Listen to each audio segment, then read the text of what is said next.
اس کے بعد نام آتا ہے پاکستان کا. یہ ہے میری اور آپ کی داستان، اور یہ ہے سبب جس کی وجہ سے کہ میں آپ سے یہ گفتگو کر رہا ہوں.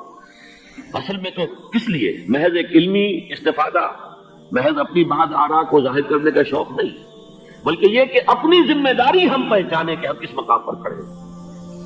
دیکھیے، اس پاکستان کے بارے میں یا ہندوستان کے بارے میں علامہ اقبال نے کہا تھا اپنے ترانہ ملی میں، میرے عرب کو آئی ٹھنڈی ہوا جہاں سے، میرا وطن وہی ہے، میرا وطن وہی ہے. اور مجھے بتایا گیا کہ سنن ابی داؤد میں یہ روایت موجود ہے کہ حضور نے فرمایا کہ ہندوستان کی طرف سے مجھے ٹھنڈی ہوا آتی، اگرچہ مجھے وہ حدیث ابھی نہیں ملی ہے، لیکن حزب التحریر کا ایک کارڈ مجھے ملا تھا، تو اس میں اس حدیث کا اور اس میں ابو داؤد کی روایت کا حوالہ موجود تھا. لیکن میں جو چیز آپ کو بتا چکا ہوں وہ یہ کہ الف ثانی کا پورا تجدیدی کارنامہ اس ہندوستان کی سرزمین میں ہوا. مجدد الف ثانی شیخ احمد سہندی، شاہ ولی اللہ دہلوی، سید احمد بریلوی، وہ تو ہمارے پاکستان میں آ کر جو ہے ان کا خون جذب ہوا عرض پاکستان میں. پھر شیخ الہند مولانا محمود حسن. تحریک خلافت چلی تو صرف ہندوستان میں چلی اور کہیں نہیں چلی. آزادی کی تحریک چلی پوری دنیا میں، وہ نیشنلزم کی بنیاد پر چلی، ملے نیشنلزم، عرب نیشنلزم، ترک نیشنلزم. ہمارے یہاں چلی تو اسلام کے نام پر پاکستان کا مطلب کیا؟ لا الہ الا اللہ. پھر پاکستان قائم ہوا معجزے کے طور پر، بلکہ نازل ہوا ہے لیلۃ القدر میں. انا انزلناہ فی لیلۃ القدر، جیسے قرآن نازل ہوا ہے لیلۃ القدر میں، یہ پاکستان بھی نازل ہوا ہے لیلۃ القدر میں. اس کا برقرار رہنا ابھی تک معجزہ ہے. ہندو یہ سمجھتا تھا، کانگریس سمجھتے تھے کہ جنگ ختم ہو جائے گا. پھر یہ کہ اس کا قرارداد مقاصد کا پاس ہو جانا، مزید بھی اور اضافی دفعات دستور میں آ جانا، اب کمرشل انٹرسٹ کو ربا قرار دے کر حرام قرار دینا، یہ سارے لینڈ مارکس ہیں کہ جو اشارہ کر رہے ہیں کسی چیز کی طرف، معاملہ کدھر جا رہا ہے. پھر یہ کہ یہ جو 14ویں صدی کے مجدد تھے شیخ الہند، اس کے بعد سے کچھ ایسی شخصیتیں عظیم پیدا ہوئی ہیں ہند میں، جن کو میں سمجھتا ہوں کہ 14ویں صدی کے مجدد اور 15ویں صدی کے مجدد کے درمیان یہ 15ویں صدی کے مجدد کی راہ کو سیدھا کرنے والے، جیسے کہ حضرت یحییٰ نے کہا تھا میں تو آنے والے کا راستہ سیدھا کر رہا ہوں حضرت عیسیٰ کے لیے، ایسے ہی 15ویں صدی کے لیے امام مہدی کے لیے راستہ صاف کرنے والے سب سے پہلے علامہ اقبال، جنہوں نے اسلام کا تصور دین کی حیثیت سے دوبارہ زندہ کیا ہے، ورنہ اسلام ایک مذہب کی شکل اختیار کر چکا تھا. پھر مولانا مودودی، مولانا ابوالکلام آزاد حکومت الہیہ کے نعرے کے ساتھ میدان میں آئے. یہ اقبال نے جو تصور پیش کیا تھا اس پر عملی جدوجہد کے لیے حزب اللہ قائم ہوئی. نوٹ کر لیجیے 11 برس کا فرق ہے عمر کا علامہ اقبال کے اور ابوالکلام کے. اور 1913 میں جب حزب اللہ قائم کی ہے اس وقت علامہ اقبال کی ملی شاعری اپنے عروج کو پہنچ چکی تھی. پھر یہ کہ علامہ اقبال کے بعد تعبیر جو ہے اسلام کی وہ ابوالکلام نے کی، لیکن روایتی علماء کی شدید مخالفت کی وجہ سے وہ بدل ہو گئے، چھوڑ گئے، کانگریس میں شامل ہو گئے. بساط جو ہے حزب اللہ کی انہوں نے لپیٹ دی. پھر مولانا مودودی آئے، انہوں نے وہ ڈور جو ہے اس کا سرا تھاما، جماعت اسلامی قائم کی حکومت الہیہ ہی کے قیام کے لیے. اگرچہ میرے نزدیک یہ کہ وہ انتخابی اور ایک قومی سیاست کی ایک جماعت بن کر پاکستان میں جو ہے دلدل میں پھنس گئی ہیں. اب ہم اس کی کوشش کر رہے ہیں، تنظیم اسلامی اور یہ تحریک خلافت اس کے تحت یہ جلسہ ہو رہا ہے. یہ ساری چیزیں وہ ہیں کہ آپ کو سوائے پاکستان کے اور کہیں نہیں ملیں گی پوری دنیا. معلوم ہوتا ہے کہ پاکستان کو بہت بڑا رول پلے کرنا ہے اس میں. اور اس کے ساتھ اب جمع کر لیجئے افغانستان کی عمارت افغانستان، اسلامی عمارت افغانستان قائم ہو چکی ہے. یہ پچھلے 20 سالوں میں جو کچھ وہاں ہوتا رہا ہے اس سے پہلے تصور نہیں ہو سکتا تھا. کابل جو ہے وہ تو جیسے پیرس کا تمدن تھا ویسے کابل کا تھا، وہی لباس، وہی اسکرٹس. یہاں جب آئے تھے شاہ شاہی ظاہر شاہ سرکاری دورے پر تو ان کی جو ملکہ صاحبہ تھی ان کے ساتھ اسکرٹ میں ملبوس تھی.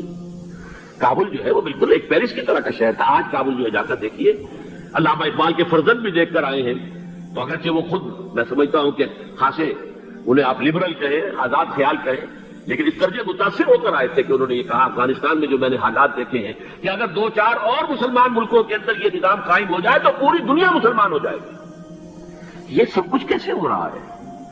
یہ آنے والے دور کی جھلکیاں ہیں. Coming events are casting their shadows before.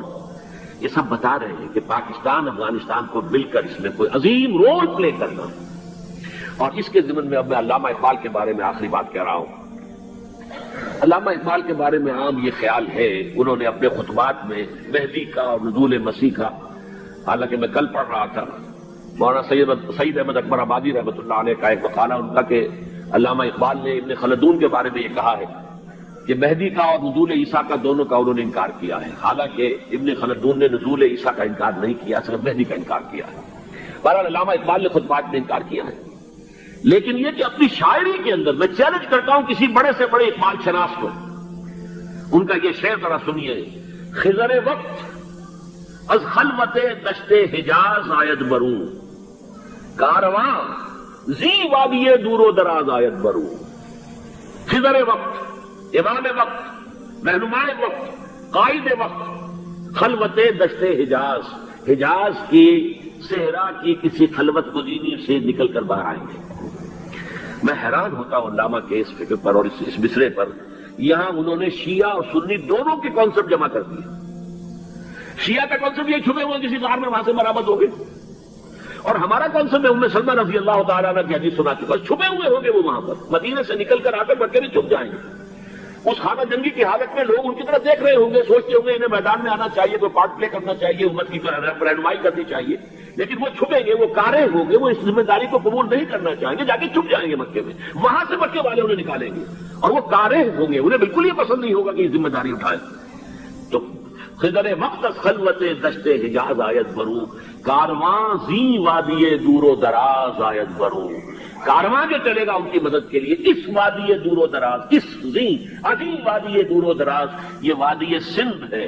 وادی سندھ جو ہے ہم سمجھتے ہیں کہ صرف یہ پاکستان اور پنجاب جو ہے یہ اس میں شامل ہے، سندھ اور پنجاب نہیں، افغانستان کا پورا مشرقی علاقہ اس میں شامل ہے۔ جیسے دریائے جیلم سندھ میں جا رہا ہے، جیسے دریائے گلگت سندھ میں آ کر ملتا ہے، جیسے دریائے چناب اور راوی اور جیلم اور یہ سب جا رہے ہیں اور آ رہے ہیں، اسی طرح دریائے کابل کہاں سے آ رہا ہے، دریائے گومل کہاں سے آ رہا ہے، کوچی کہاں سے آ رہا ہے، یہ سارا جو ہے ڈرین جو ہو رہا ہے ایسٹرن جو ہے پارٹ آف افغانستان، یہ سب وادی ہے۔ اس وادی کے یہ دو حصے ہیں، ایک حصہ جو ہے یہ ادھر پاکستان میں ہے اور اسی وادی کا دوسرا حصہ جو ہے افغانستان میں ہے۔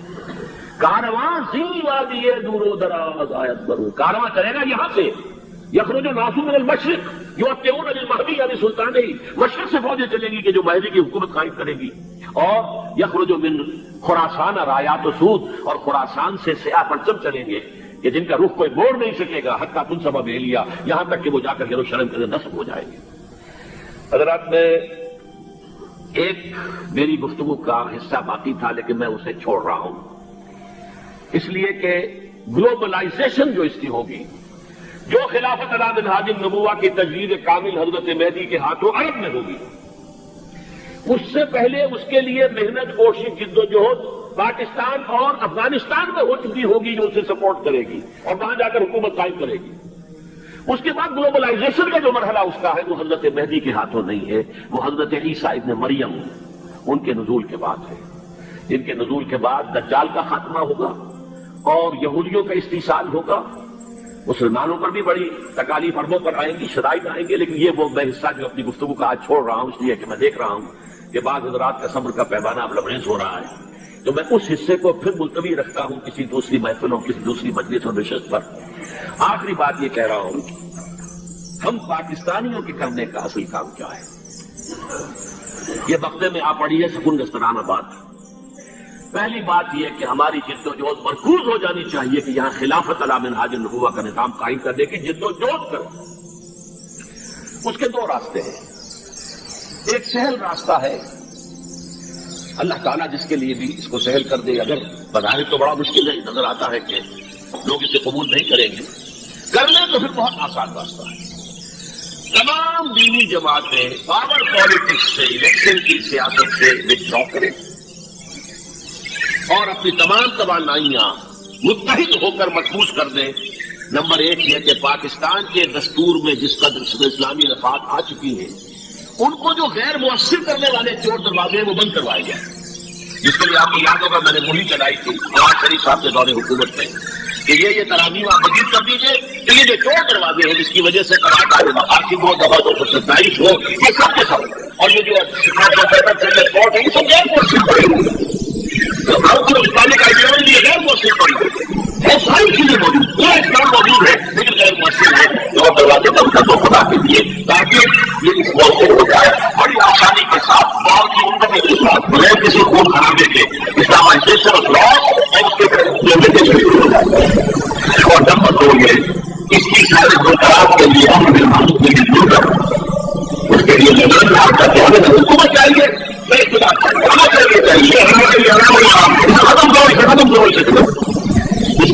ساتھ بھی آئے. پہلے